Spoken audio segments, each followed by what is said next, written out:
Sehat, Sudah siap Bu syukurlah. Mari untuk memberikan inspirasi di pagi hari ini? Yes. Wah, Ya, saya sudah langsung banyak mulai. respon yang masuk di kolom chat ya sepertinya.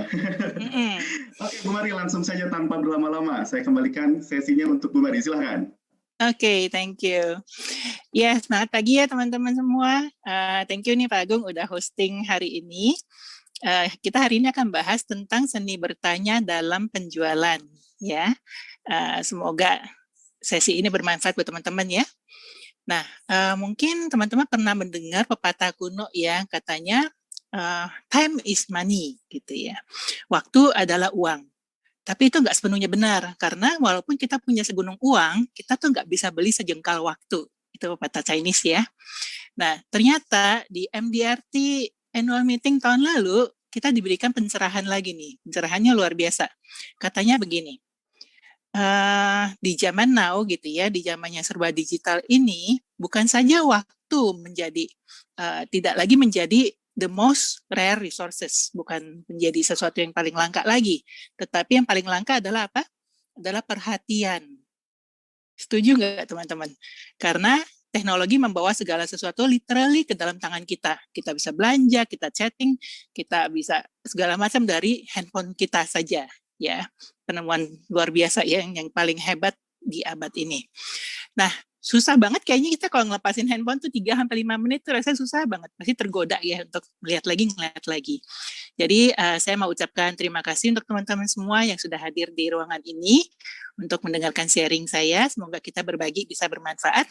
Saya ingin memastikan teman-teman 1,5 jam ke depan benar-benar mendapatkan sesuatu dan ketika keluar dari ruangan ini teman-teman bisa makin lancar closingnya. Amin ya.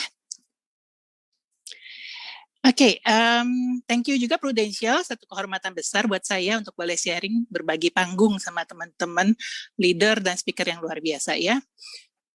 Jadi hari ini kita akan mulai aja sesinya. Saya mau kita berinteraksi ya, supaya ini spesial nih, saya request khusus ke IT, wanti-wanti supaya teman-teman bisa chat to everyone. Jadi chatnya tidak hanya ke panelis ya, supaya teman-teman semua bisa saling mendengarkan rekannya juga. Untuk kita ngetes nih, boleh nggak saya tanya dulu, teman-teman boleh menjawab satu, ya kalau sudah pernah mendengar saya sharing, 2 kalau belum pernah mendengar saya sharing. 1 udah pernah saya dengar saya, 2 belum pernah, biar saya tahu kurang lebihnya seperti apa ya. Oh, banyak sekali. 2, 1. Wah, hampir imbang kelihatannya ya, hampir 50-50. Oke, kalau begitu bagi yang sudah pernah semoga tidak bosan ya. Yang belum pernah saya akan perkenalkan sedikit dulu mengenai background saya. Nah, siapa yang pernah berada dalam kambing domba, kerumunan kambing dan domba? Bagaimana rasanya?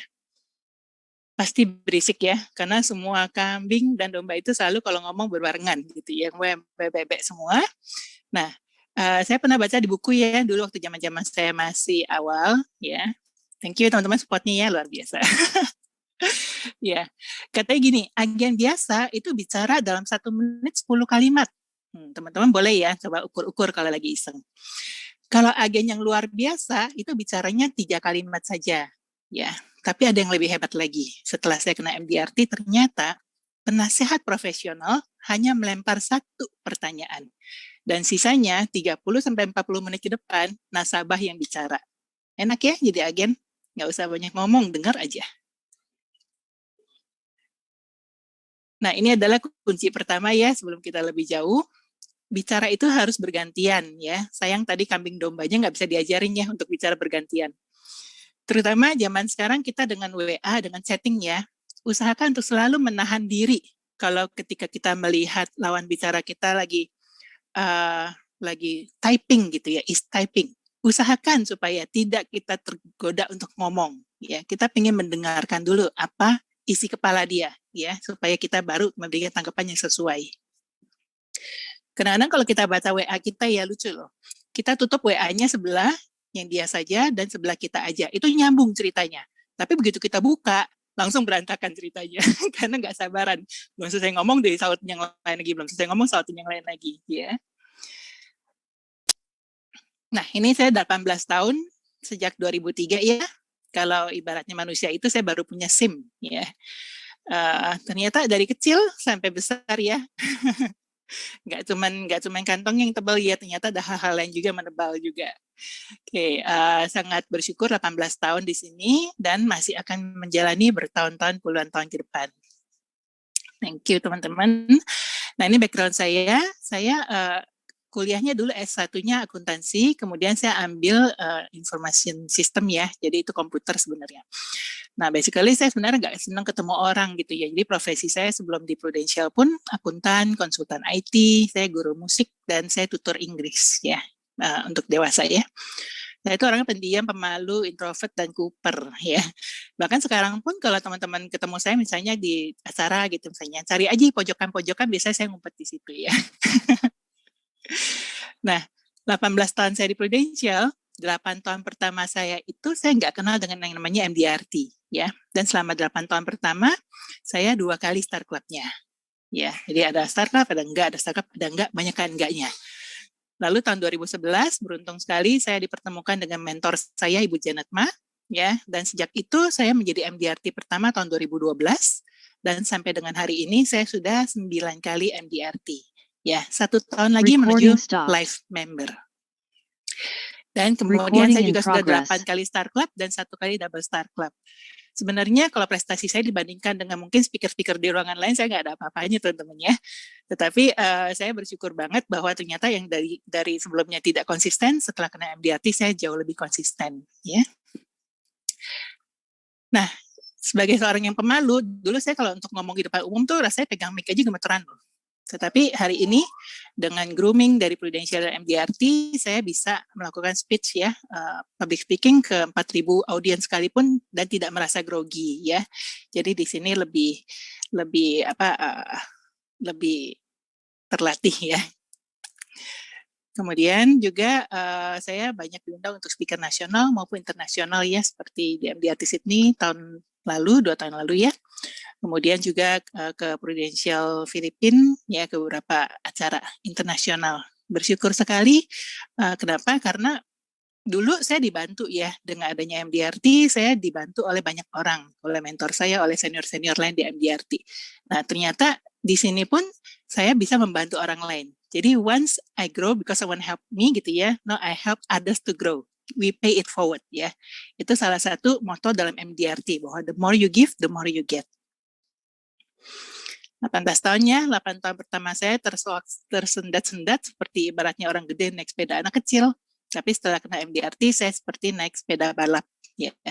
Walaupun saya nggak bisa naik sepeda balap sih saat ini, tapi rasanya seperti naik sepeda balap. Jadi rodanya gede gitu ya, goes sedikit udah jauh jalannya. Kalau sepeda anak kecil itu kan rodanya kecil-kecil, ya roda 3 gitu kan, goesnya setengah mati, jalannya bersedikit gitu ya, rasanya capek dan pengen ditendang aja itu sepedanya. Nah, dulu sebelum ketemu MDRT, saya selalu berpikir kapan ya saya bisa pensiun dari bisnis ini. Dalam arti saya bisa nggak kerja lagi, tetapi terima uang gitu ya. Namun setelah saya kena MDRT, saya melihat bahwa ternyata pekerjaan ini menyenangkan. Dan kalau Tuhan kasih saya anugerah untuk hidup 40-50 tahun lagi, saya mau tetap stay di komunitas ini dan saya mau tetap berkarya, memberi banyak kepada banyak orang, nasabah maupun teman-teman agent. Sedikit ya dengan MDRT, mungkin banyak teman-teman masih baru ya. MDRT itu apa sih gitu ya? Itu $1 Million Round Table ya. Itu didirikan tahun 1927 di Amerika ya. Ini sifatnya independen, jadi semua agen asuransi boleh masuk asal achieve syaratnya ya. Boleh menjadi member asal achieve syaratnya dan membayar membership. Saat ini anggotanya sudah 72.000 orang ya, dan lebih dari 500 perusahaan dari 70 negara lebih. Jadi kalau di MDRT kita ditanya, mari kamu dari mana? Jawabannya bukan dari Prudential, tetapi jawabnya dari Indonesia. Ya, dan kita sangat bangga bersama teman-teman dari bendera-bendera lain, perusahaan lainnya, mewakili Indonesia datang ke annual meeting MDRT. Semua teman-teman saya dari perusahaan lain pun semuanya orang-orang hebat dan humble. Nah, gimana sih caranya mencapai MDRT? Nggak sulit kok, cuma sekitar 483 juta ya. Kita bayangkan saat ini Star Club kita sudah 700 juta malah ya. Jadi ini masih di bawahnya Star Club.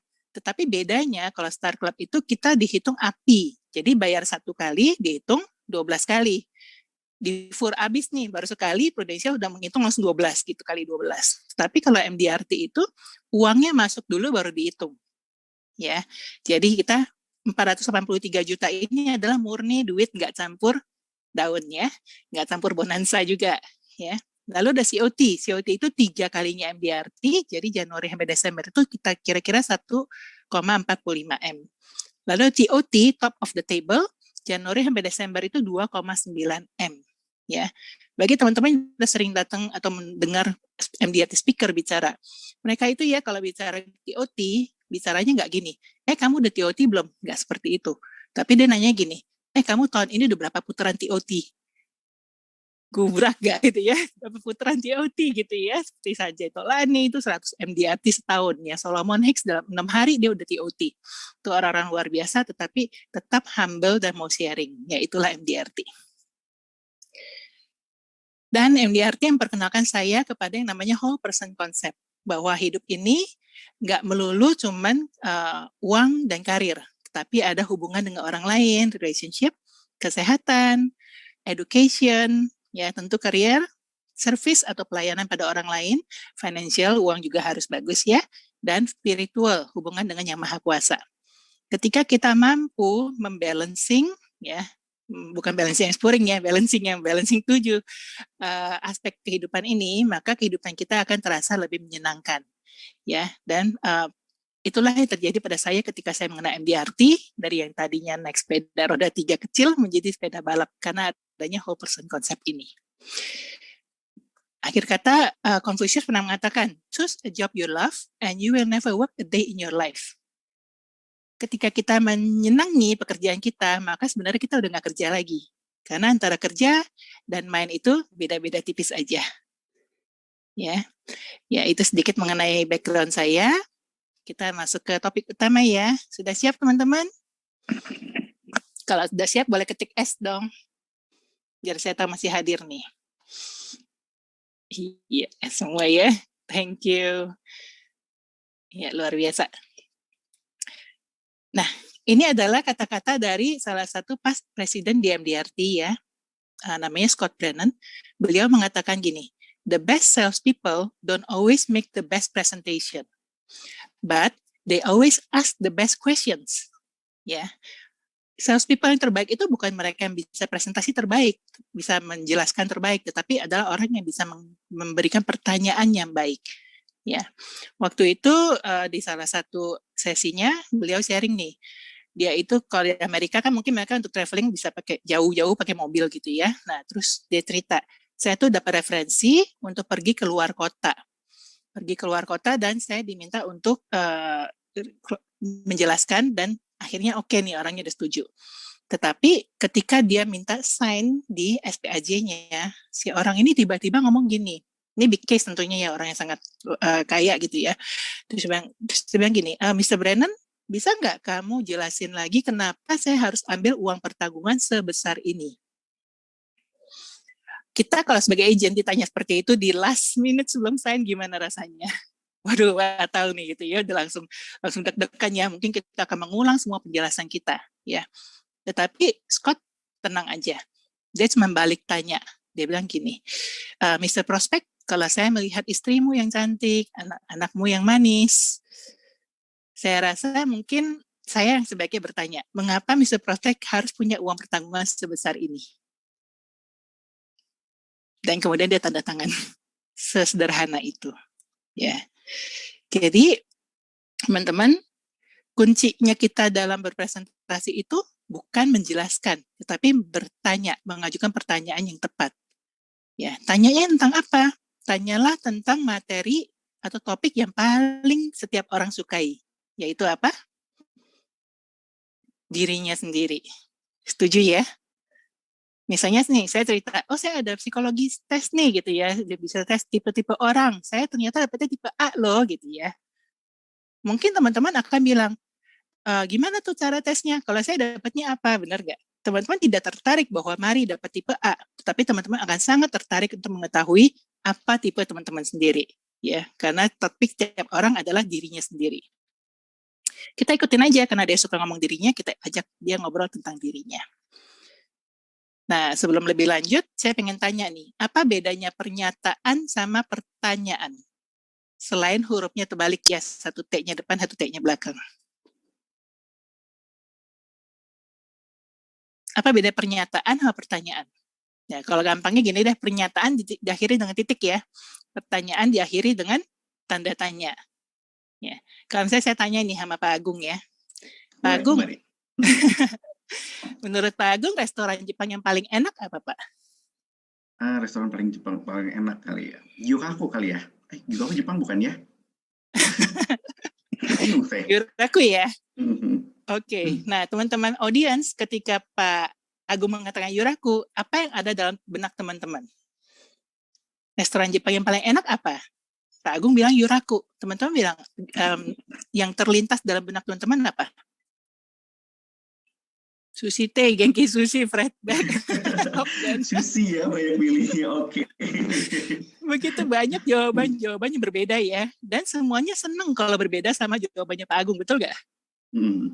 Nah, sama persis nih, kalau misalnya kita ngomong sama klien, ketika saya ngomong, Pak, ini bagus, ya si klien akan senang untuk memikirin sesuatu yang berbeda sama pikiran saya, yang bertentangan. Tetapi ketika saya bilang, Pak, ini bagus, bertanya nih, kalau dia bilang bagus, maka itu adalah 100% benar menurut dia. Ya. Jadi kalau misalnya pernyataan itu, kita yang memberikan pernyataan, dia bisa iya, bisa enggak. Malah kebanyakan enggak. Tetapi ketika kita bertanya, maka jawabannya adalah pasti iya dan benar menurut kebenarannya dia. Ya. Nah, selain itu, kalau pernyataan itu mudah sekali dicuekin. Misalnya saya bilang, menurut saya restoran yang paling bagus itu Sushi Tei. Terus Pak Agung pikir, ya so what gitu loh. Bisa kan ya? Nah, tetapi ketika saya bilang, Pak Agung, restoran apa yang paling bagus? Mau nggak mau Pak Agung jadi apa Pak? Harus dijawab. Harus dijawab. Nggak bisa nyuekin ya. Kan saya nanya, Bapak harus jawab gitu ya. Jadi ada proses pikir dan ada proses untuk mengeluarkan pendapat ya. Nah, pertanyaan juga membuat orang yang kita ajak bicara itu merasa dihargai ya, karena dimintain pendapatnya. Jadi kita nggak pintar sendiri nih, dia lebih pintar dari kita ya. Oke. Nah, kalau pernyataan itu kayak pingpong, tak tok tak tok tak tok tanpa ada jedanya. Ya, tapi kalau pertanyaan saya lempar dulu bolanya. Pak Agung akan mikir, lihat-lihat dulu bolanya baru lempar balik seperti itu ya. Jadi ada kesempatan berpikir. Nah, manusia itu lucu ya. Kita ketika melakukan sesuatu sendiri, kita selalu mencari alasan di balik kelakuan kita. Kita mencari why-nya. Tetapi ketika kita melihat orang lain melakukan sesuatu, kita tidak melihat why-nya. Ya, bukan kayak itu normal banget dilakukan ya. Nah, di sini kita mulai berubah ya. Mulai hari ini teman-teman mulai berubah. Ketika seseorang mengatakan sesuatu, cobalah untuk tidak memperhatikan apa yang tersurat, tetapi apa yang tersirat. Cari why, kenapa dia ngomong hal seperti itu gitu ya. Jadi misalnya bilang, ini kok mahal ya. Jangan langsung diatasi dengan, ini murah kok gitu. Bukan itu yang kita cari, tapi kenapa menurut kamu ini mahal? Ya, cari why-nya. Nah, ketika kita memberikan pertanyaan yang tepat, mungkin si nasabah atau prospek akan cerita panjang, lebar, tinggi, dalam ya, luas. Tetapi tugas kita sebagai profesional advisor, kita harus mencari dan menarik benang merahnya dari gulungan benang kusut tersebut, ya. Dan semakin kita bisa simplify apa yang dia katakan, ya, berarti kita sudah menunjukkan bahwa ilmu kita makin tinggi. Setuju nggak teman-teman? Makin tinggi ilmu, makin sederhana penjelasannya. Coba kalau kita tanya sama anak TK ya, satu pertanyaan kecil aja gitu ya, jawabannya akan ngelibet kemana-kemana karena dia emang belum punya ilmunya. Tetapi kalau misalnya udah tinggi ilmunya, kita bisa menyederhanakan hal yang sulit sekalipun. Kalau kata Sanjay ya, kita ini harus sepinter kalau seorang engineer nanya pun kita bisa jawab sampai ke detail-detailnya, sampai ke mesinnya, sampai ke bautnya kita bisa jawab. Tetapi ketika berpresentasi, kita harus berpresentasi sesederhana-sederhananya sehingga seorang anak umur 9 tahun pun bisa paham apa yang kita ngomongin. Nah, itu baru luar biasa ya. Ini sedikit tips untuk tanya jawabnya efektif. Ya, ada 5 aja. Yang pertama, jangan pernah menebak akhir dari kalimat prospek.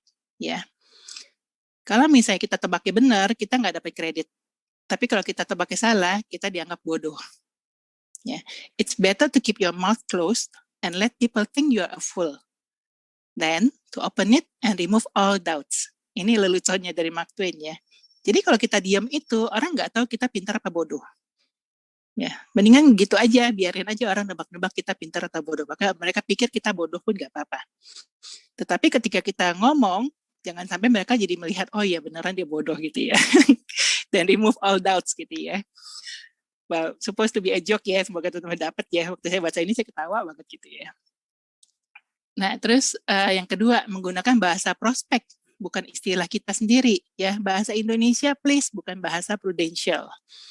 Kalau di training kita terbiasa banget ke semua jargon, semua term dari prudential. Tetapi ketika bertemu klien kan belum pernah training, dia nggak ngerti apa yang kita ngomongin. Kalau saya ngomong gini, Ci, kalau mau cashless, Cici mesti pre-admission dulu ya, nanti telepon ke PMN, bilang bahwa Cici mau opnam cashless ya. Terus udah gitu pre and post-nya juga bisa diklaim. Terus dia bilang, hah kamu ngomong apa sih Mar? Gitu. Karena itu bahasa prudential semua. Tetapi kita rubah. Ci, kalau misalnya mau nggak bayar, nanti saya bantu telepon ya Prudential, supaya nanti waktu masuk Cici udah nggak usah bawa apa-apa, cukup bawa kartu saja. Ya itu sederhana ya. Bahkan yang sebelum dan setelah rumah sakit pun itu bisa kita bantu klaim. Seperti itu. Ya. Nah, ajukan pertanyaan yang memang benar-benar butuh dijawab. Bukan retorika yang menyebalkan. Ya. Kayak misalnya, kamu sayang keluarga nggak? Itu mau saya tanya, semua orang juga sayang keluarga gitu ya. Atau kamu pengen nggak? Kamu mau pensiun enak apa enggak gitu ya? Itu nggak usah ditanya, semua orang mau pensiun enak. Jadi tanyanya gini, kalau misalnya kamu nggak ada, kira-kira apa yang akan dilakukan oleh keluarga kamu? Nah itu pertanyaan yang perlu dijawab. Atau ketika pensiun, dalam bayangan kamu, gaya hidupmu akan seperti apa? Ya itu pertanyaan yang perlu dijawab. Ya. Dan jangan lupa kalau udah nanya, teman-teman tatap matanya dan tutup mulut. Tahan. Ya, silence itu punya power, teman-teman. Yang bicara duluan kalah. Ya, udah nanya, diam. Cicing ya. Dengerin jawaban dia. Nah, seringkali kita tuh kalah di sini. Jadi, belum kita nanya sendiri, jawab sendiri. Benar apa benar? Izin ya. Nah, keep it simple. Ya, sesederhana mungkin nanyanya. Kalau misalnya prospek nggak jawab, kemungkinannya teman-teman nanyanya terlalu sulit. Ya, sehingga dia bingung jawabnya gimana. Ya, pertanyaan pendek dan bisa dijawab. Lalu simpan pertanyaan yang sifatnya mengancam atau memojokkan. Kadang-kadang perlu, tetapi jangan sering-sering. Ya, karena gini, orang itu nggak ingat apa yang kita ngomong atau apa yang kita tanya, ya, atau kita bahas hari ini. Tetapi mereka akan ingat bagaimana rasanya ketika bertemu sama kita. Misalnya nih, selesai acara ini, mungkin sebagian dari teman-teman juga sudah lupa kita ngomong apa dalam 1,5 jam ini. Tetapi teman-teman bisa merasakan, masih ingat gimana sih feel-nya tadi siang waktu ketemu sama Mari. Kayaknya apakah itu lucu, apakah itu menyenangkan, atau gimana. Nah, jadilah orang yang selalu ngangenin. Jadi kalau nggak ketemu itu orang nyari gitu ya.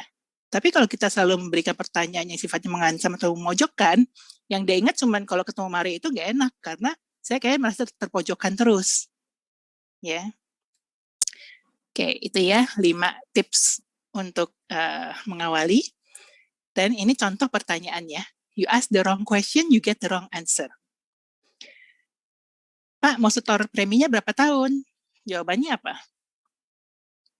Yang paling cepat berapa lama gitu kan ya? Tapi kalau misalnya kita tanyanya begini, Pak, mau di cover sampai usia berapa? Maka jawabannya paling panjang sampai usia berapa? Ya, beda pertanyaan, beda jawaban. You ask the right question, you get the right answer. Pak, preminya mau berapa? Jawabannya minimal berapa? Tapi kalau kita ganti, Pak, kalau sakit mau ditemenin sama keluarga atau sama pasien lainnya? Ini pertanyaan serius ya, bukan nyindir gitu ya. Karena emang ada juga orang yang keluarga saya tuh nggak ada yang bisa nemenin, saya takut kalau sendiri, saya maunya paling nggak berdua. Itu ada loh jawaban seperti itu, ya. Jadi ketika nanya sungguh-sungguh lah. Nah, kalau saya jawab sama keluarga dong, yang satu bed per room berapa? Ya. Jadi tantangannya teman-teman kita ya harus memindahkan ide kita ke dalam mulut prospek, bukan mengucapkannya dari mulut kita sendiri. Ya, caranya gimana? Caranya dengan bertanya.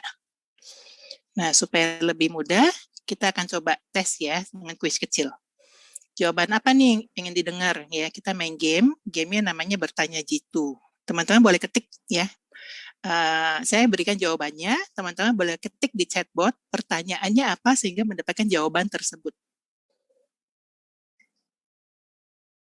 Jawaban berupa kata benda. Kalau misalnya jawabannya adalah KFC, pertanyaannya apa? Saya tunggu di chatbot.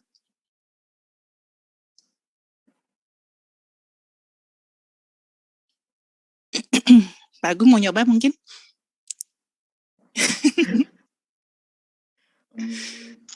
Ayam goreng terenak di mana ya? Apa? Burger yang enak. Burger King dong, Pak. Ayam goreng. Apa tadi itu tadi? Ayam goreng. Ayam goreng enak. Mbok berek, Pak. Di mana? Mbok berek kalau menurut saya. Goreng sendiri gimana, Bu Mari? Nah, ini banyak di pertanyaannya ya.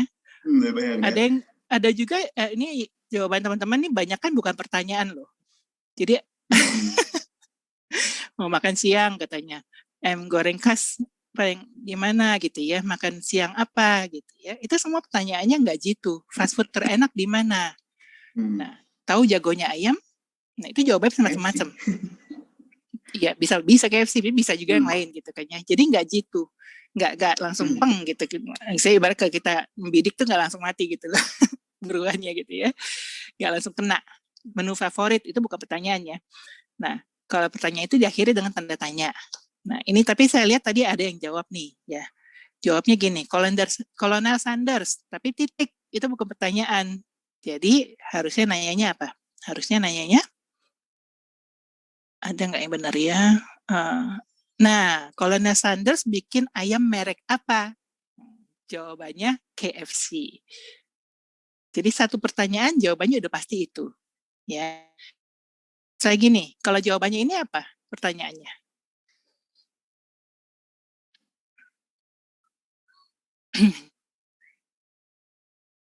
Jawabannya kapal Titanic. Pertanyaannya apa? Pak Agung? Kapal yang nabrak es. Kapal yang nabrak es ya. Oke, kapal tenggelam apa yang Anda suka? Ya, kapal tenggelam 1848. Memang 1848 ya nabraknya ya? Bukannya itu Prudensia berdiri. Oke, bagus nih ya. Film yang dimainkan oleh Leonardo DiCaprio dan Kate Winslet dengan kapal tenggelam ke apa judulnya? Kapal Titanic. Oke, udah lebih bagus ya. Terakhir, jawabannya batik. Apa pertanyaannya? Kain khas Indonesia apa? Yes, batik. Udah pintar, Pak. Gitu ya teman-teman ya. Jadi kita tetapkan dulu jawabannya apa, lalu kita ajukan pertanyaan yang sesuai dengan jawaban yang kita inginkan. Nah, itu kalau jawabannya kata benda itu lebih sederhana. Tapi kalau jawabannya berupa pendapat, itu mungkin perlu beberapa pertanyaan untuk leading to the answer we want gitu ya. Untuk sampai ke jawaban yang kita inginkan. Misalnya nih, nasabah bilang, preminya mahal gitu. Kita kan inginnya dia mengucapkan kalimat preminya murah. Betul ya? Nah, jadi pertanyaannya apa dong? Pertanyaan apa yang bisa menghasilkan jawabannya preminya murah?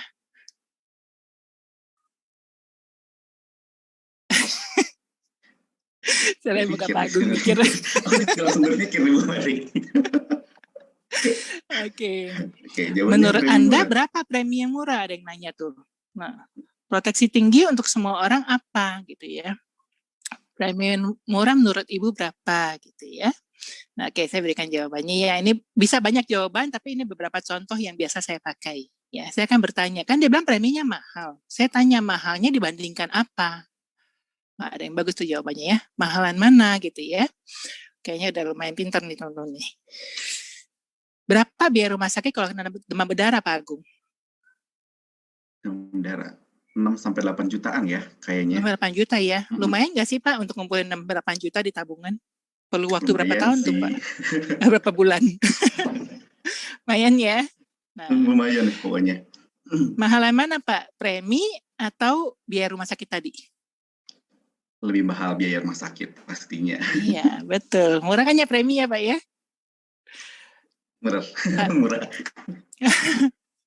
Mahalan mana premi ini atau masa depan anak Bapak misalnya? Atau mahalan mana premi ini atau uang pensiun Bapak nanti? Pak, 500.000 mah nggak ada artinya. Atau mungkin Pak 5 juta mah nggak ada artinya. Tapi kalau kita bicara 5 miliar, itu baru ada angkanya. Setuju ya Pak ya?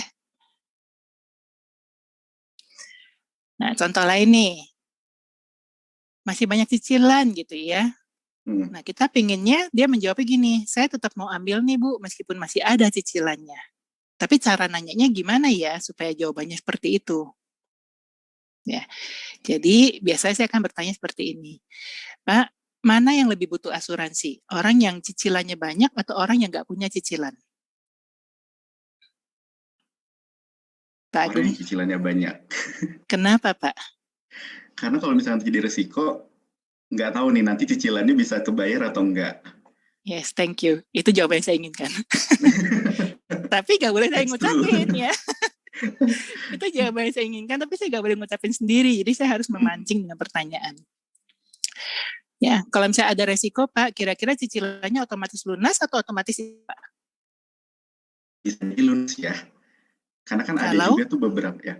Karena kan ada beberapa KPR tuh, ya misalnya ya. Betul, karena kan ada KPR, ada cicilan-cicilan yang mereka juga ada asuransinya tuh, ya kan. Kalau in case kenapa-kenapa, ya udah selesai dibayarin gitu kan, lunas selesai. Setuju Pak. Itu beberapa hutang memang seperti itu ya Pak ya. Nah Pak, itu kalau kita meninggal. Kalau kita tidak meninggal tapi setengah meninggal gimana Pak? Kena jantung, kanker, stroke, masih hidup orangnya, tetapi cicilan masih jalan terus, gimana tuh Pak? Harus dibayar nggak? Harus dibayar. Tetap harus dibayar ya. Nah, itu cara bertanya lanjutannya ya kalau jawabannya ternyata seperti Pak Agung tadi. Ya. Nah, bagaimana penyesuaian gaya hidup yang harus dialami oleh keluarga kalau kita nggak ada? Ya, sementara cicilan masih banyak gitu ya. Nah, terus ada lagi nih yang orang ngomong gini, mau tanya pasangan dulu gitu ya, tanya istri dulu, tanya suami dulu, tanya orang tua dulu, tanya tangga dulu gitu ya, tanya semua orang. Jawaban yang kita inginkan adalah saya mau tetap ambil meskipun pasangan saya tidak setuju. Nah, cara nanyanya gimana? Ya, saya contohkan dengan Pak Agung lagi ya, boleh ya? Boleh. Ceritanya Pak Agung ini sudah nikah deh ya? Belum kan Pak ya? Belum. Masih available ya? Masih available. Tapi ceritanya Pak Agung sudah nikah gitu ya, dan pengen nanya istri. Maka saya akan bertanya, Pak Agung, seandainya somehow karena satu hal atau lainnya, Pak Agung ngomong ke istri dan istri bilang nggak mau, Pak Agung tetap akan ambil atau tidak? Harus saya ambil. Kenapa Pak? Karena kalau misalkan nanti saya kenapa-kenapa, gimana masa depan keluarga saya? Luar biasa, langsung closing Pak. Langsung future man. Ya. Tapi kalau ternyata dia bilang nggak ngambil misalnya ya, kalau istri saya, nih saya buka ya, katakan pasangan Bapak nggak setuju nih, apakah Bapak tetap ambil? Kalau misalnya ternyata Pak Agung bilang, enggak deh, saya nggak berani kalau istri saya nggak setuju misalnya ya, misalnya nih.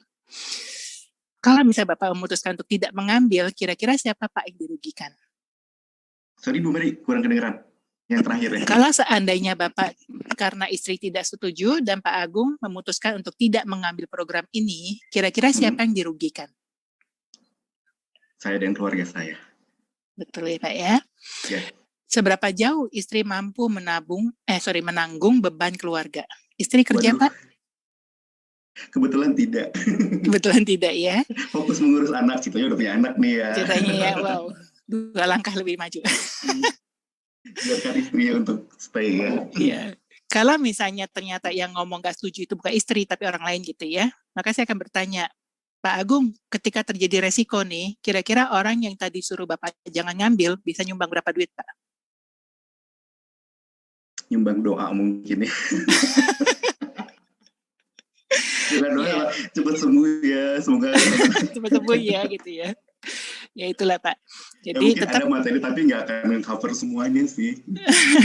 Iya, tetap tanggung jawab kita ada di sisi kita sendiri ya. Ini teman-teman ada beberapa yang request supaya slide-nya dibalik sedikit ya. Saya balik sedikit, mungkin bisa di screenshot ya teman-teman ya. Ini slide sebelumnya. Oke, saya hitung 1, 2, 3, silakan screenshot. Ini slide sebelumnya lagi, saya hitung 1, 2, 3, silakan di screenshot. Oke, kita lanjut ya. Nggak apa ya Pak Agung ya, santai ya? Ya, santai aja. Sampai jam berapa Pak? Kita sampai jam 12.15 paling lambat. Oke, masih buruan kalau gitu. Oke, ini beberapa pertanyaan yang sering digunakan ya. Jadi kalau untuk pebisnis, kita bisa bertanya seperti ini. Boleh nggak Pak cerita tentang kisah sukses Anda? Ya, teman-teman, pebisnis itu suksesnya jauh lebih sukses daripada kita kan ya para agennya, setuju ya? Tetapi mereka itu nggak punya panggung untuk bercerita. Kita agen tuh bersyukur banget, baru closing satu case-nya suruh maju di M3 ya, boleh sharing gitu ya. Tapi para pebisnis, mereka punya kesuksesan yang begitu besar, mereka nggak punya panggungnya. Dia cerita sama istrinya juga mungkin bosen gitu ya. Cerita sama anaknya malas dengerin. Jadi ketika teman-teman sebagai agennya datang kutruk-kutruk dan nanya, Pak, ceritain dong gimana sih caranya bisa sukses seperti saat ini? Wah, itu pertanyaan yang sangat dicintai teman-teman. Ya, mereka akan bercerita bisa 30, 40, bahkan 1 jam ke depan. Nah, it's okay. Kita tinggal menarik benang merahnya lagi gitu ya. Apa yang penting bagi dia, siapa yang sudah melakukan jasa dalam kehidupan dia, nilai-nilai dia, ya itu semua kelihatan dari sana. Impian dia, ketakutan dia juga kelihatan. Nah, terus kalau misalnya kita bisa juga bertanya, Pak, sampai segede ini bisnisnya, kira-kira pakai dana pihak ketiga enggak? Ya, atau bank gitu misalnya ya. Nah, kalau misalnya terjadi resiko, kira-kira pemberi hutang tadi, pihak ketiga tadi, itu akan melakukan hal apa, Pak? Seberapa jauh istri atau anak terlibat dalam usaha Anda? Ya, bisa nggak Pak berlibur 1 bulan full tanpa diganggu? Wah, boro-boro sebulan, boro sehari ini dicariin gitu ya. Nah, bagaimana kalau misalnya kita terpaksa harus berlibur 1 bulan? Siapa yang mau gantiin kita? Atau terpaksa harus melibur 1 tahun atau bahkan selamanya? Ya, siapa yang akan gangguin? Siapa yang akan gantiin kita? Kalau pertanyaan untuk karyawan, kita bisa bertanya, berapa tahun Pak kira-kira uang pensiun Anda bertahan? Berapa lama ya? Nggak tahu juga ya. Mungkin coba cek sama rekan-rekan yang lebih senior, gitu ya. Udah ada rencana belum setelah pensiun mau seperti apa? Ya, kira-kira gaya hidupnya masih akan sama atau naik atau terpaksa harus diturunkan? Untuk ibu rumah tangga misalnya, masalahnya, kalau misalnya kemarin suami nggak balik, hari ini masalah apa aja akan terjadi? Ya, teman-teman, coba tebak deh, ketika seorang istri kehilangan suaminya, berapa cepat atau berapa lama dia akan kepikiran soal asuransinya? Berapa hari atau mungkin berapa minggu gitu. Ketika seorang kehilangan suaminya, jandanya ini berapa lama baru kepikir untuk ngurusin asuransinya? 1 hari, saat itu langsung hitungan jam. Saya setuju teman-teman. Yang udah pernah ngalamin pasti tahu ya. Saya ketika nasabah saya 1 hari kemarin itu kecelakaannya, beberapa tahun lalu, di hari yang sama ketika saya datang ke funeral, saya datang ke rumah duka, saya doai depan petinya, dan ketika itu saya mulai mendengar bisik-bisik di kiri kanan saya, keluarganya ya. Kebetulan bukan istrinya, karena istrinya, bukan jandanya karena belum datang, istrinya sudah langsung, keluarganya langsung ngomong, itu agen asuransinya, itu agen asuransinya. Kedengeran bisik-bisik gitu ya. Waktu saya selesai doa, saya datang ke pinggir untuk duduk bersama keluarganya. Tiba-tiba ada salah satu kakaknya datang bawain saya 1 kantong besar, isinya adalah buku polis, kira-kira ada sekitar 9-10 buku. Dan dari 9 buku itu, salah satunya adalah polis yang ambil di saya, dan hanya saya satu-satunya agen yang masih aktif. Yang lain sudah tidak ada. Ya, secepat itu teman-teman. Dan teman-teman kita benar-benar menjadi teman di masa duka mereka. Ya, kita bantuin dia untuk klaim, semuanya saya bantu bacain dan semua saya bantu cara untuk klaimnya. Ya, teman-teman yang slide ketinggalan nanti kita ulangnya habis ini ya, fokus dulu aja. Ya, sama teman-teman nanti juga akan ada recording, jadi teman-teman nggak perlu khawatir ketinggalan slide atau informasi dari Bu Maria, karena nanti recordingnya kita akan blast juga ke agensi. Thank you. Silakan Bu lanjut. Thank you Pak Agung. Nah, kalau misalnya untuk ibu rumah tangga, kalau mau ngasih ke orang tua biasanya dari siapa uangnya, gitu ya? Ya, nah ini adalah pertanyaan gitu yang hampir selalu bisa dipakai asal sepanjang si orang itu adalah pencari nafkah aktif. Ya, misalnya kita ketemu dokter, kita bisa tanya, dok, udah berapa tahun jadi dokter gitu ya? Oh, saya mau udah lama, udah 30 tahun misalnya gitu ya. Kalau misalnya dokter nggak bisa kerja, kira-kira istri bisa nggak gantiin dokter untuk buka resep? Ya nggak bisa, istri saya kan bukan dokter gitu kan, jawabannya seperti itu ya. Kalau nggak bisa, seandainya terpaksa harus tidak bisa bekerja karena satu kondisi, apa yang harus istri Bapak lakukan? Apa yang harus istri dokter lakukan? Dengerin dulu solusinya. Kadang-kadang dia punya solusi loh. Ya, oh nanti saya bisa pakai aset, makanya hidup dari aset aja. Atau hidup dari bisnis lain. It's okay ya teman-teman, kalau misalnya dia bilang ada aset, wah luar biasa dok. Boleh tahu nggak asetnya apa aja? Oh saya mau ada rumah, ada kos, ada segala macam gitu ya. Wah hebat ya dokter ya, udah siap banget ya. Dok, terakhir kali jual rumah paling cepat berapa bulan dok? Lama banget tuh, rumah saya 3 tahun nggak laku-laku gitu ya. Jadi, nah itu dok, kadang-kadang kita suka, meskipun kita punya aset, tapi kan itu bentuknya nggak tunai dok. Ya, kalau saya punya nih ya dok ya, sebuah program, ya sebuah produk yang liquid, instan, pasti, dan murah. Dokter mau punya nggak? Ya. Kalau dia bilang oke, baru kita lanjut ke presentasi. Nah, tapi seringkali kita dapat jawaban ini, teman-teman. Maaf deh, tapi nggak dulu saat ini gitu ya.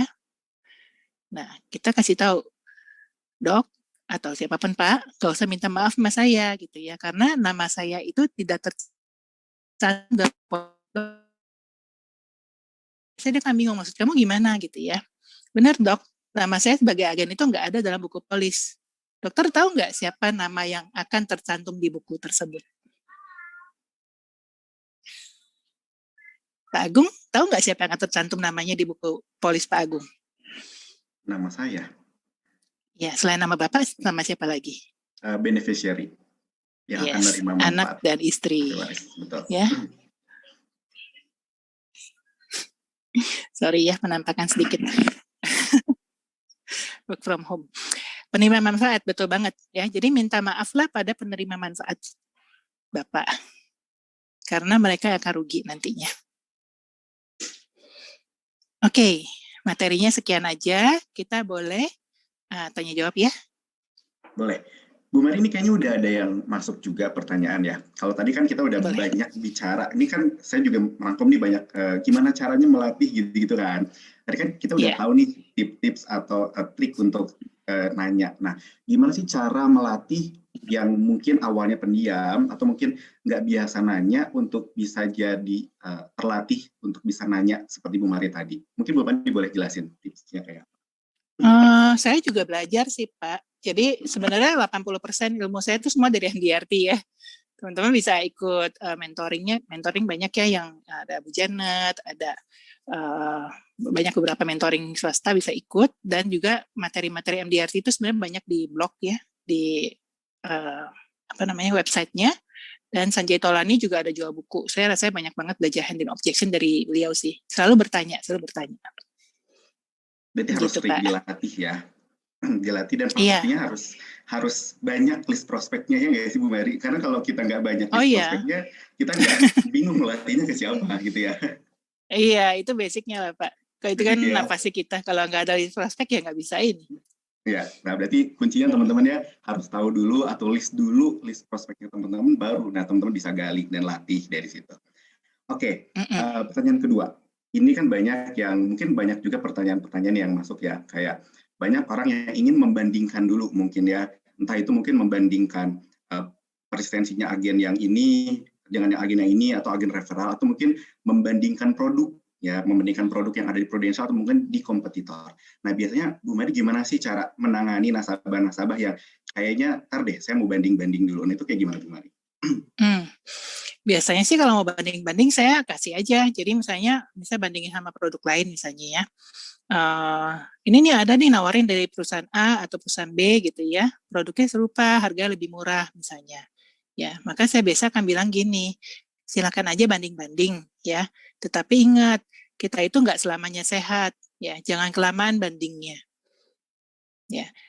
Sebenarnya perusahaan di Indonesia itu plus minus akan sama kurang lebih harganya. Karena kalau misalnya saya tanya Pak Agung ya, kecap Cap Bango sama kecap ABC harganya jauh nggak sih? Kayaknya sama-sama aja. Atau beda-beda tipis saja? Sama-sama aja kan ya. Beda-beda tipis lah, paling mungkin selisih 5% gitu ya. Kenapa? Karena ya sama-sama beroperasional di Indonesia dengan UMR yang sama, harga bahan baku yang sama, listrik yang sama, betul ya? Kecuali kalau Bapak bandingin sama kecap dari luar negeri, misalnya import, mungkin beda. Tapi kalau sama-sama Indonesia harusnya beda, nggak terlalu banyak, kalau 5% paling. Jadi perusahaan apapun sebenarnya sama aja, harga tuh kurang lebih hampir mirip ya. Kalaupun bedanya jauh, berarti memang isinya beda. Ya. Nah, dalam menetapkan sebuah perbandingan, menetapkan sebuah asuransi produk yang mau beli, ada 3 yang perlu Bapak perhatikan. Ya, nomor 1 adalah apa? Perusahaannya bonafit atau enggak, betul ya? Kuat atau enggak? Nah, tetapi perusahaan bonafit atau enggak itu tidak berdampak langsung nih sama Bapak, karena ya toh saat ini saya belum klaim gitu kan. Nah, yang kedua, apakah produk saya lebih bagus atau produk orang lain lebih bagus? Nah, tapi itu nggak permanen. Bisa jadi hari ini produk saya lebih bagus, dan bisa jadi produknya besok lebih bagus. Dan lusa produk saya lebih bagus lagi. Karena setiap perusahaan akan berlomba-lomba mengeluarkan produk yang lebih baik buat masyarakat. Setuju ya Pak ya? Nah, poin ketiga yang harus diperhatikan adalah apa? Pak, sebenarnya benar-benar akan mempengaruhi keputusan Bapak adalah apa? Apakah Bapak memiliki seorang teman, agent, yang kompeten, yang loyal, dan akan mau servicing Bapak untuk jangka panjang. Itu nggak mudah ditemukan, Pak. Yang pintar, loyal, mau servicing. Oke. Jadi sebenarnya the product bukan orang lain, tetapi bukan hal lain, tetapi adalah kita sendiri. Ya, ketika kita marketingnya sudah bagus, ketika orang sudah menerima kita sebagai orang yang bisa dipercaya, bisa diandalkan, maka produk apapun kita jual orang mau kok sebenarnya. Oke, kira-kira menjawab ya Pak? Oke, berarti tadi juga aku rada oke banget nih, berarti kayak gimana caranya kita bikin calon nasabah atau prospek itu jangan mikirnya kelamaan. Kalau yang mau banding-banding ya langsung banding aja gitu ya, jangan sampai dia molor lagi gitu ya Bu Maria. Iya, keburu sakit nanti. Keburu sakit. Dan by the way Pak Agung, selama membanding-banding, ya selama banding-banding nih, Pak Agung punya satu privilege loh, saya bisa berikan. Sambil Bapak banding-banding, ya Bapak bisa langsung terproteksi melalui saya selama 2 minggu. Kalau 2 minggu kemudian Bapak banding-banding ternyata kurang bagus nih, Bapak bisa batalkan, namanya free look, Pak. Oke, bisa jadi ya. Berarti yang penting buka dulu deh di Bu Mari gitu ya. Nanti sambil berjalannya waktu gitu kan, Bu Mari bisa jelasin lagi, bisa pakemin biar si nasabahnya tetap lanjutin polisi. Biasanya gitu. Sih jarang sih Pak. Saya kalau pakai yang cara ini biasanya jarang sih orang batalin. Oke, berarti tetap betul-betul bijaksanalah dalam menggunakan. Jadi knowledge juga harus tetap ya Bu Mari ya. Jangan cuma prospeknya, tapi teman-teman juga harus mastering apa sih keunggulan produk kita gitu kan. Apa sih value-nya teman-teman untuk menservis mereka gitu ya Bu Mari ya. Iya. Oke. Bu Mari, ini ada satu pertanyaan lagi karena juga kita waktunya agak mepet gitu ya. Nah, pertanyaan ini rasanya juga mungkin banyak orang yang merasakan gitu ya. Ketika kita udah ketemu seseorang, terus kita udah ngajak ngobrol A, B, C, D, E, F gitu sampai Z gitu ya. Tapi itu kita bisa ngeliat kan dari gerak-gerik mereka yang merasa udah ngeliat handphone, ngeliat jam gitu kan, rasanya udah pengen selesai. Nah, gimana sih Bu Mari buat kita meyakinkan mereka atau membuat mereka untuk balik lagi fokus sama kita untuk bahas pembicaraan kita? Sebenarnya yang tadi dijelaskan itu adalah triknya sih. Jadi bertanya ya. Bertanyalah sesuatu yang emang dia suka gitu. Saya pernah ketemu sama calon nasabah gitu ya. Saya tanya waktu itu, kok anak-anak lagi ujian ya? Betul lagi musim ujian nih gitu ya. Saya sendiri lagi disibukkan dengan anak-anak yang ujian harus ngajarin dan sebagainya. Tapi jawaban dia, iya itu urusan istri saya gitu. Itu urusan maknya gitu. Nah, saya udah tahu tuh itu bukan strong point dia. Ya, saya alihkan lagi pembicaraan. Kok gimana bisnis? Wah, bagus banget, Mar. Ini saya lagi dapat distributor tunggal dari satu merek dari Jepang. Ini benar-benar ibaratnya uang ketok pintu nih. Nah, jadi kita bisa melihat dari matanya itu langsung berbinar-binar gitu ketika kita ngomong satu topik yang dia sukai gitu ya.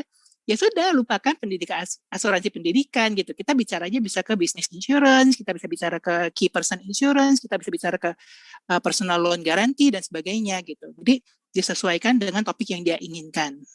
Ya, kira-kira sih seperti itu ya. Dan jangan ngomong sendiri itu jangan kelamaan. Presentasi itu maksimal 5 menit untuk sebuah konsep sederhana. Ya, kalau udah panjang, kita udah melihat mata dia nggak connect lagi, ya udah stop dulu. Ajak ngobrol lagi. Makanya kenapa saya senang kalau kita presentasi kayak gini ada interaksinya supaya saya tahu teman-teman masih stay di depan layar atau udah mungkin ke belakang gitu. Benar. Oke, jadi intinya gimana caranya membuat lawan bicara kita tetap untuk tetap menarik gitu ya, tetap dia mengungkapkan apa yang dia pengen bicarain gitu ya. Jadi jangan point of view-nya di kita aja, tapi kita gali informasi dari dia. Gitu fokus di ya, dia. Setiap pertemuan is always about them. Jadi kalau ketemu itu bukan masalah saya closing atau nggak closing, tapi masalah dia terproteksi atau enggak gitu. Impian dia bisa saya bantu untuk garansi, atau ketakutan dia bisa saya bantu untuk menjamin gitu, untuk saya dodge gitu. Kira-kira seperti itu, Pak. Sip. Terima kasih Bu Maya, terima kasih banyak Bu Marina. Tapi teman-teman mohon maaf sekali karena sekarang kita sudah jam 12 dan sesinya juga nggak bisa banyak gitu. Tapi mungkin nanti kita akan adakan next session gitu ya. Jadi kita belum bisa menjawab semua pertanyaan yang sudah masuk. Tapi overall kita sudah rangkum pertanyaan-pertanyaan apa sih yang tadi sudah banyak masuk. Di antaranya itu adalah 3 pertanyaan tadi. Ya. Oke, mungkin Bu Mari. Nanti japri aja melalui IG saya. Boleh tuh. Boleh di follow IG Bu Maria, nanti Bu Maria akan nanti japri aja, saya coba usahakan untuk menjawab sebisa saya ya. Gitu. Oke, saya mungkin sedikit lanjutin, ada slide-nya Pak ya. Silakan. Oke, thank you teman-teman, sesi tanya jawabnya waktunya memang mepet banget ya. Nanti kita lanjut di luar dari forum. Ini saya ingin sedikit tambahan ya. Kita menonton sebuah video ya, 3 menit saja.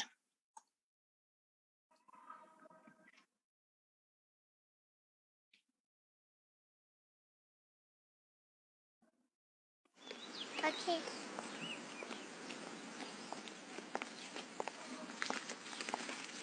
Daddy is the sweetest daddy in the world.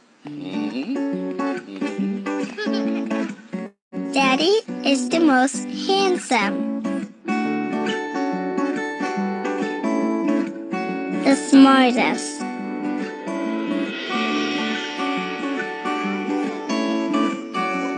the most clever, the kindest.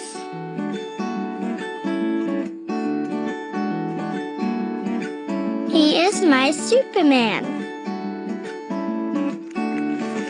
Daddy wants me to do well at school.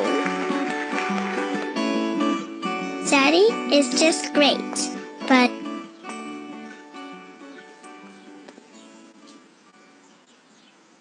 he lies.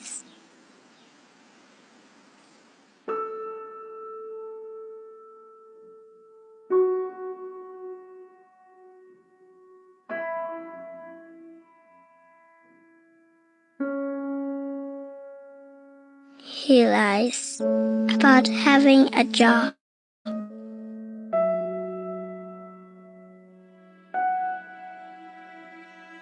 He lies about having money.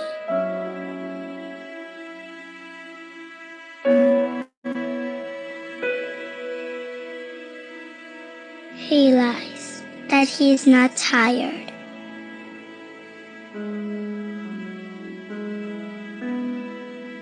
He lies that he is not hungry. He lies that we have everything.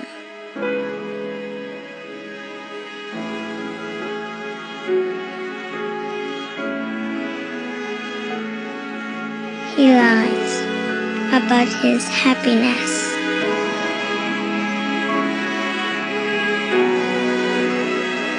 He lies because of me.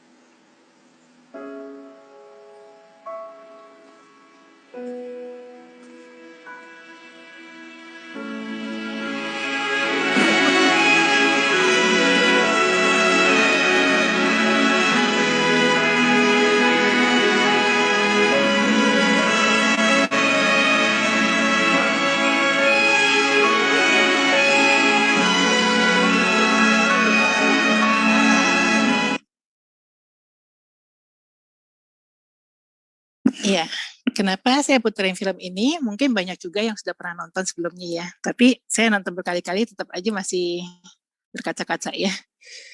Teman-teman juga masih bisa merasakan itu satu tanda yang bagus ya. Jadi sebenarnya sepintar-pintarnya kita memberikan pertanyaan, sepintar-pintarnya kita menangani keberatan, ya memberi penjelasan, teman-teman harus look for the heart gitu ya, harus cari hatinya. Untuk membeli sebuah asuransi, itu orang tuh nggak mikirin untuk dirinya sendiri. Jadi kita harus cari dominan investing motifnya dia tuh apa, dimnya apa.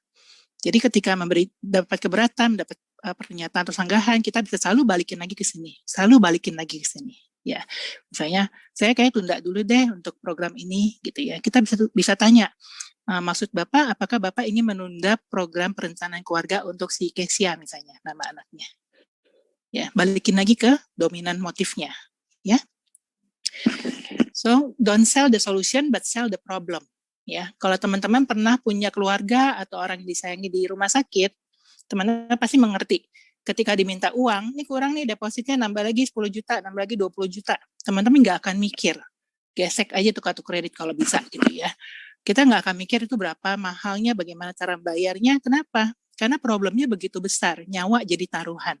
Ya, ketika nyawa jadi taruhan, ketika problem begitu besar, maka cost-nya akan selalu kecil. Ya, meskipun 10 juta, 20 juta kan uang besar ya, tapi pada saat itu teman-teman nggak akan mikir lagi, karena ini kalau saya nggak bayar, dia nggak selamat. Ya. Enough. Jadi balik lagi ke problemnya. Ya, ini dari Guy Baker, MDRT. Jadi sebagai penutup, people don't care how you know. Peduli kok kita tahu berapa, kita seberapa pernya. Until kapan? Until they know you how much you care. Bisa menunjukkan kita tuh datang terus untuk membantu kita, emang intinya keluarga dia terlindungi, mau mendengarkan kita lanjut lagi. Sebuah polis mungkin nggak menginginkan kehadiran seorang ayah atau seorang suami ya. Jadi, polis ini bisa dia tetap terwujud meskipun mungkin dianya udah nggak ada. Teman-teman diberi kekuatan, diberi power dalam tangan teman-teman untuk mengeksekusi, ya, membantu keluarga-keluarga Indonesia. Kita orang biasa aja kok, setiap hari kita melakukan hal yang yaitu apa? People, ya, one family, one time. Tangan di SPAJ, teman-teman sudah menyelamatkan satu keluarga masa depan mereka. Thank you teman-teman, proud to be a professional agent. Saya kembalikan kepada Pak Agung.